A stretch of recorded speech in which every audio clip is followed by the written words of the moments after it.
अस्सलामु अलैकुम वरहमतुल्लाहि वबरकातुहू। प्यारे दोस्तों, आज की इस मुबारक वीडियो में हम आपको कुरान करीम की दो निहायत अजीम और बाबरकत सूरतें सुनाने जा रहे हैं, सूरह यासीन और सूरह रहमान। ये वो मुबारक सूरतें हैं जिनकी तिलावत दिलों को सुकून, घरों को बरकत और जिंदगी को रहमतों से भर देती है। अगर आप इखलास के साथ इन सूरतों को मुकम्मल सुन लें तो अल्लाह ताला की रहमत से आपकी जिंदगी में खैर बरकत के दरवाजे खुल सकते हैं। दोस्तों, सूरह यासीन को कुरान का दिल कहा जाता है, जबकि सूरह रहमान अल्लाह ताला की बेशुमार नेमतों की याद दिलाती है। इन दोनों सूरतों की तिलावत सुनने से दिल को इत्मीनान, रूह को सुकून और ईमान को ताजगी हासिल होती है। अगर आप अपने घर में बेसुकूनी महसूस करते हैं, कारोबार में रुकावटें हैं, रिस्क में तंगी है, या आपको लगता है कि नजर बद और हसद के असरात आपकी जिंदगी पर पड़ रही हैं, तो रोजाना इन मुबारक सूरतों की तिलावत सुनने का मामूल बना लें। इंशाअल्लाह अल्लाह ताला आपके हालात में बेहतरी अता फरमाएगा और आपके घर में खैर बरकत नाजिल फरमाएगा। एक अहम गुजारिश है कि जब आप इन सूरतों को सुनना शुरू करें तो कोशिश करें कि उन्हें मुकम्मल तवज्जो और अदब के साथ आखिर तक सुनें, ताकि आप इनकी रूहानी फवाइद से भरपूर इस्तिफादा कर सकें। अगर आप कुरान पाक से मोहब्बत करते हैं तो अभी इस वीडियो को लाइक कर दीजिए और हमारे चैनल को सब्सक्राइब करना ना भूलिए, ताकि कुरान करीम की मजीद खूबसूरत तिलावतें और इस्लामी बयानात आप तक पहुंचते रहें। बिस्मिल्लाहिर्रहमानिर्रहीम। यासीन वल कुरआनिल हकीम इन्नका लमिनल मुरसलीन अला सिरातिम मुस्तकीम तंजीलल अज़ीज़िर रहीम लितुन्ज़िर कौमन मा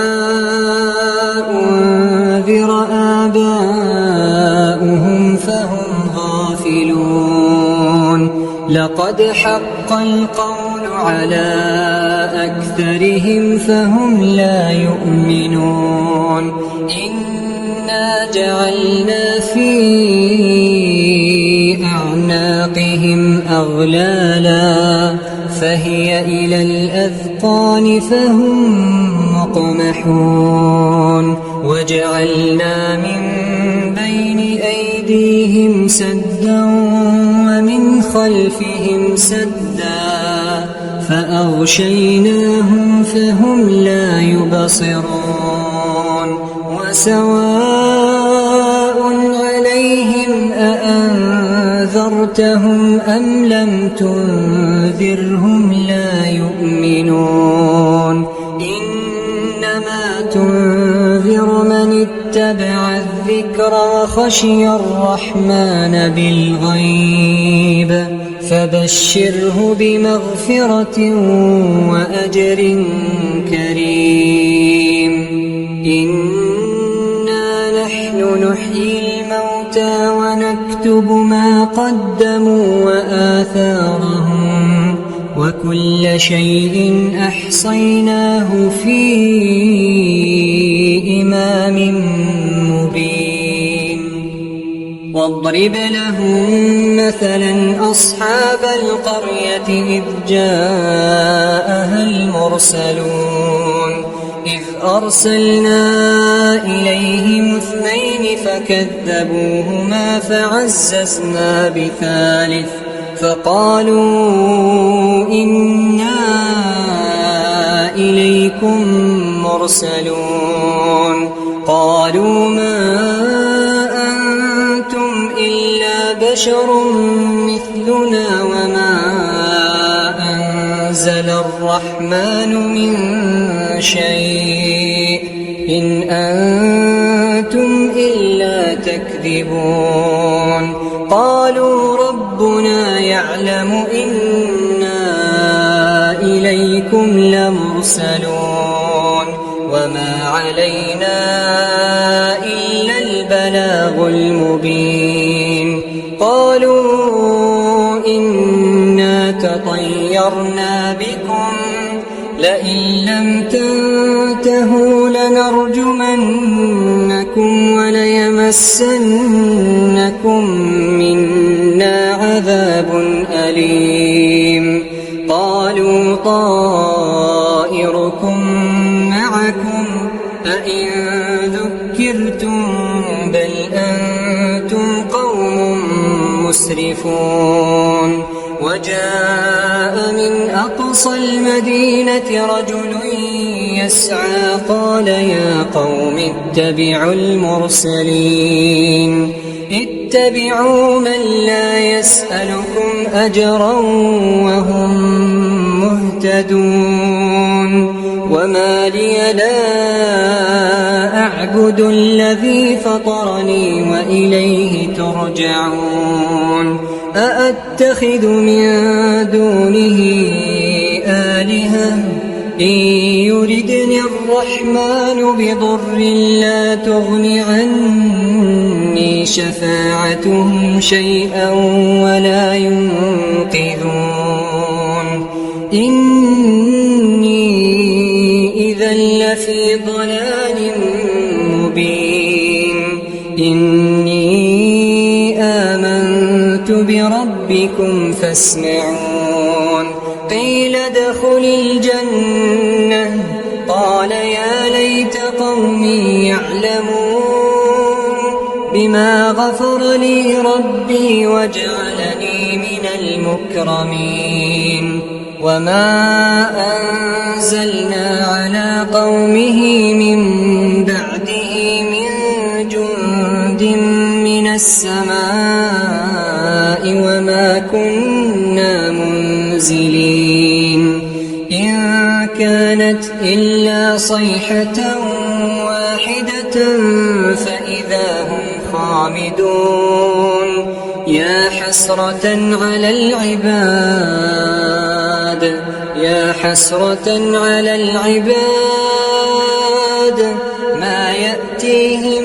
من رسول إلا كانوا به يستهزئون ألم يروا كم أهلكنا قبلهم من القرون أنهم إليهم لا يرجعون وإن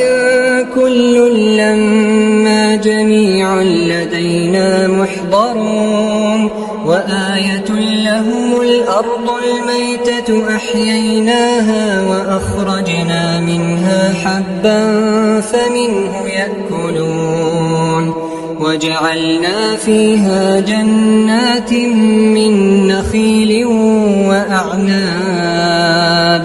وفجرنا فيها من العيون ليأكلوا من ثمره وما عملته أيديهم أفلا يشكرون سبحان الذي خلق الأزواج كلها مما تنبت الأرض ومن أنفسهم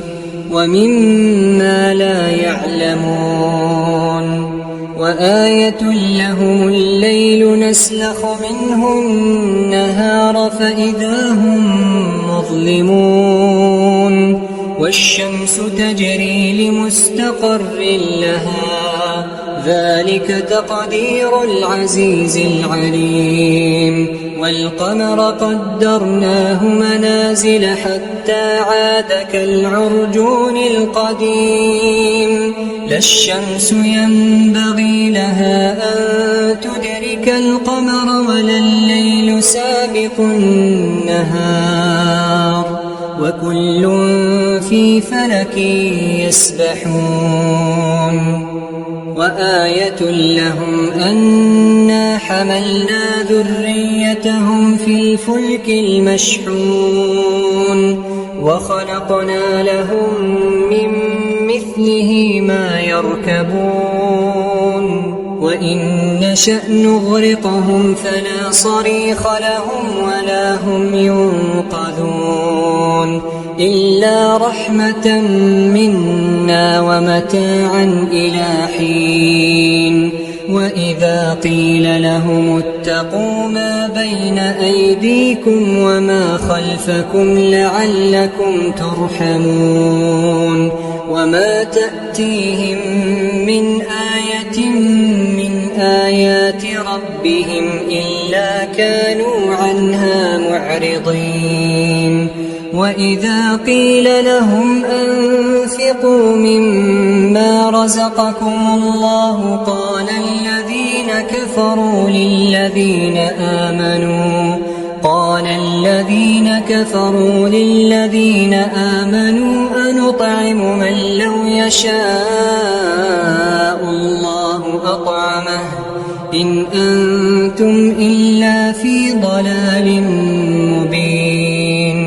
ويقولون متى هذا الوعد إن كنتم صادقين ما ينظرون إلا صيحة واحدة تأخذهم وهم يخصمون فلا يستطيعون توصية ولا إلى أهلهم يرجعون ونفخ في الصور فإذا هم من الأجداث إلى ربهم ينسلون قالوا يا ويلنا من بعثنا من مرقدنا هذا ما وعد الرحمن وصدق المرسلون إن كانت إلا صيحة واحدة فإذا هم جميع لدينا محضرون فاليوم لا تظلم نفس شيئا ولا تجزون إلا ما كنتم تعملون إن أصحاب الجنة اليوم في شغل فاكهون هم وأزواجهم في ظلال على الأرائك متكئون لهم فيها فاكهة ولهم ما يدعون سلام قولا من رب رحيم وامتازوا اليوم أيها المجرمون ألم أعهد إليكم يا بني آدم ألا تعبدوا الشيطان إنه لكم عدو مبين وأن اعبدوني هذا صراط مستقيم ولقد أضل منكم جبلا كثيرا أفلم تكونوا تعقلون هذه جهنم التي كنتم توعدون اصلوها اليوم بما كنتم تكفرون اليوم نختم على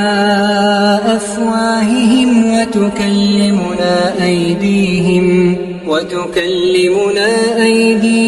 وتشهد أرجلهم بما كانوا يكسبون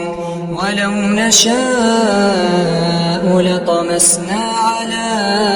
أعينهم فاستبقوا الصراط فأنى يبصرون ولو نشاء لمسخناهم على مكانتهم فما استطاعوا مضيا ولا يرجعون ومن نعمره ننكسه في الخلق أفلا يعقلون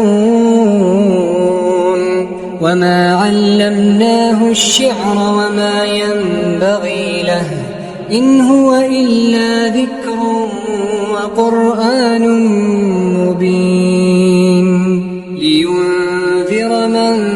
كان حيا ويحق القول على الكافرين أولم يروا أنا خلقنا لهم مما عملت أيدينا أنعاما فهم لها مالكون وذللناها لهم فمنها ركوبهم ومنها يأكلون ولهم فيها منافع ومشارب أفلا يشكرون واتخذوا من دون الله آلهة لعلهم ينصرون لا يستطيعون نصرهم وهم لهم جند محضرون فلا يحزنك قولهم إنا نعلم ما يسرون وما يعلنون أولم ير الإنسان أنا خلقناه من نطفة فإذا هو خصيم مبين وضرب لنا مثلا ونسي خلقه قال من يحيي العظام وهي رميم قل يحييها الذي أنشأها أول مرة وهو بكل خلق عليم الذي جعل لكم من الشجر الأخضر نارا فإذا أنتم منه توقدون أوليس الذي خلق السماوات والأرض بقادر على أن يخلق مثلهم بلى وهو الخلاق العليم إنما أمره إذا أراد شيئا أن يقول له كن فيكون فسبحان الذي بيده ملكوت كل شيء وإليه ترجعون